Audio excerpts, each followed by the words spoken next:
Okay guys, so today we're going to be looking at some gameplay with rotations. So as you can see here, we are up against a Bonbon on Moonlit River Park. Let me set this up so I can see this better. And I am playing Seer, so I actually see that the Bonbon spawns first stop.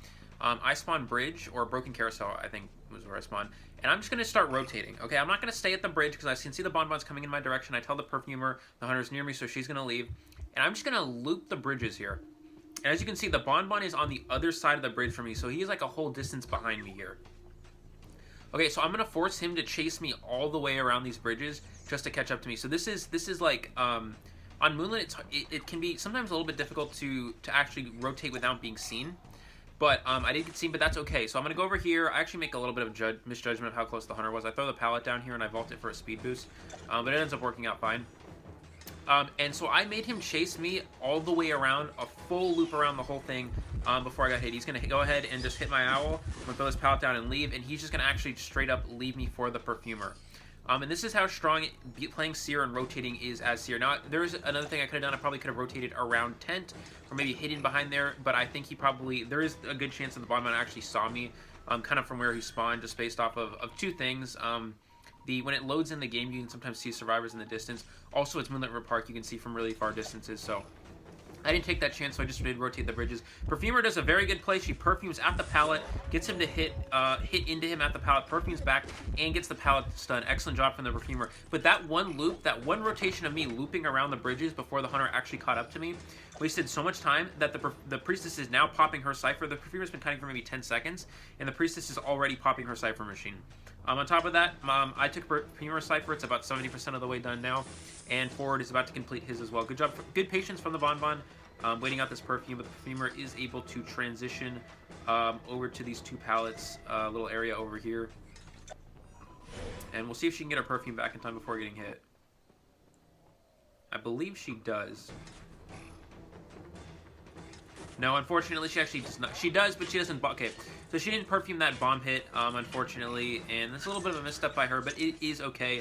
As you can see, her kite was pretty good, but there's already 3 Cypher machines popped just based off that one loop. My one loop around the bridges there wasted about 30-40 seconds that we didn't need to actually kite. So Perfumer does like a maybe 50-second kite there, and 3 Cypher. It turns into a 3 Cypher kite because 3 Cypher machines popped just based off of that time. That the hunter had to chase me around the bridges there. Now, Forward has the big, the very difficult task of saving off of a Bonbon with Wanted Order. Now, this is not very easy because Bonbon is the best camper in the game out of hunters, and he does unfortunately make a little bit of a misstep as well, going late for the save. He actually had enough time, but it doesn't end up mattering. We do end up finishing the Cyphers in time. He does make up for it with some very good stuns here. He's going to go ahead and stun the hunter here, buying time for the Perfumer to get away. Actually, if he doesn't stun there, the Perfumer is most likely getting hit, and these Cypher machines won't be ready in time. As you can see, the last Cypher's about 70 and 60% of the way done. And the Perfumer is just going to do a good job looping this 4th stop area, just buying as much time as she can. The Forward goes for a stun, unfortunately missing it here, and taking a bomb hit in the process. But it ends up being okay. Actually, the fact that the hunter was able to change targets here works out perfectly for us. The the Priestess able to pop her Cypher machine. I am able to prime my Cypher machine as well here. And the Cypher Rush, very incredible in this game. As you can see, if you rotate well enough and you have good Cypher Rush, it is almost impossible for hunters to win, as you can see in this situation here. The Forward actually searching a chest here. I'm not quite a bit of a risky play, but the Bonbon ends up not chasing him, so it works out. I believe at this point we just end up going through the World Portal and making it to first stop, where the Priestess is opening that exit gate. Oh no, I end up opening 4th stop.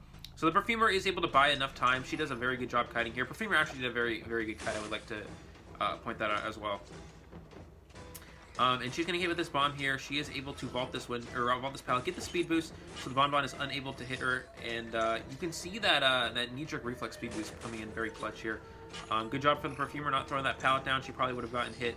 And she does kite enough for us to escape, and get the 3-person escape, and get the win. Moving on to the next clip here.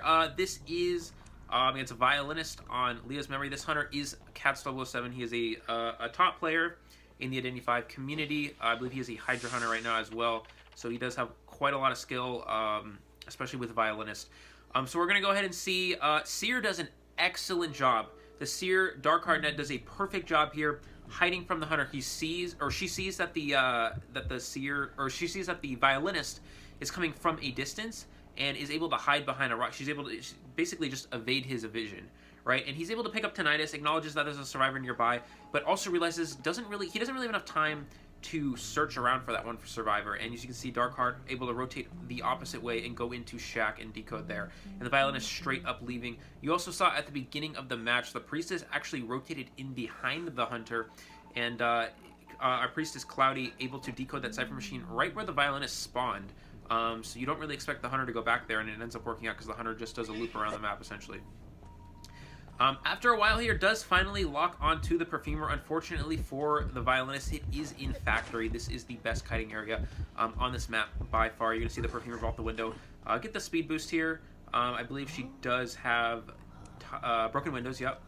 And she's going to go over here. She's going to Perfume drop this pallet. Maybe a bit of a premature Perfume, but it does work out. The Violinist is going to leave her here.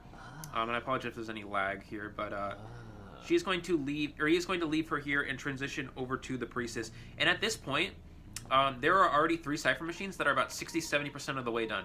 So by the time, even if this Priestess dies in like 20-30 seconds, this already turns into essentially 3 Cypher kite. 3 Cyphers are going to pop just based off of the Seer hiding, me rotating in behind the Hunter, and the Priestess rotating in behind the Hunter as well. And the Perfumer just staying in Factory, a very good kiting area.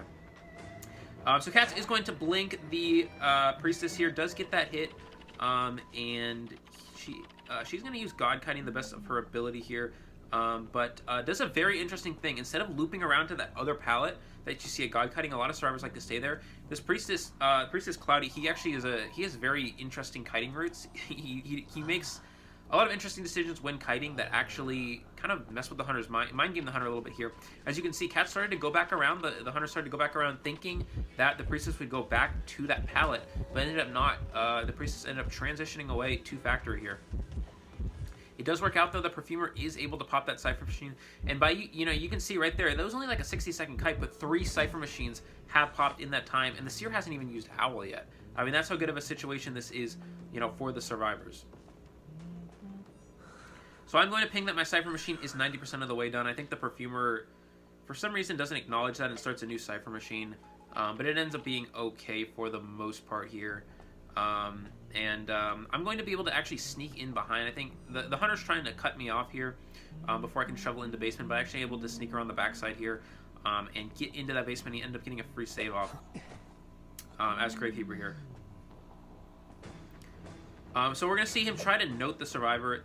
This is unfortunately the note goes up to 2-story. This is unfortunate Violinist. Excellent Owl from Darkheart here, and a perfect portal from the Priestess. This ends up being like a perfect 1-2 punch there to escape the Hunter, and buy a lot more time for the survivors here. At this point, I'm going to go back to my Cypher Machine, which was about 90% of the way done. The Seer Cypher is about 85 now. So we're pretty much just finishing up the Cypher Machine decoding progress. I'm sorry if it's getting dark, guys. It's kind of getting like dark outside, so not much you can do about that. But anyways, and we're just gonna go ahead and pop the Cypher Machines at this point. You don't want the Priestess to get noted, and the Violinist follow up with a second hit. So that's kind of the biggest downside there, and we don't want to risk that happening here. So excellent note from the Hunter here, getting that hit on the Priestess, and the Priestess will go down here. But it doesn't matter. The Seer's Exegate is almost open. Priestess almost open, or sorry, Perfumer almost open with hers. And as you can see there, guys, the kite was only about, I think, only kited 60-70 seconds throughout that game. Maybe 60 in the opening kite, maybe like another 20 at the end. But it was enough for us to pop all 5 Cypher Machines. With the Priestess only being on chair 1 time, we do able to get the 3-person escape and the victory. That's going to wrap it up for the videos, guys. If you like the video, don't forget to like and subscribe. Thank you guys so much for watching. I really do appreciate it, and I will see you all in the next one.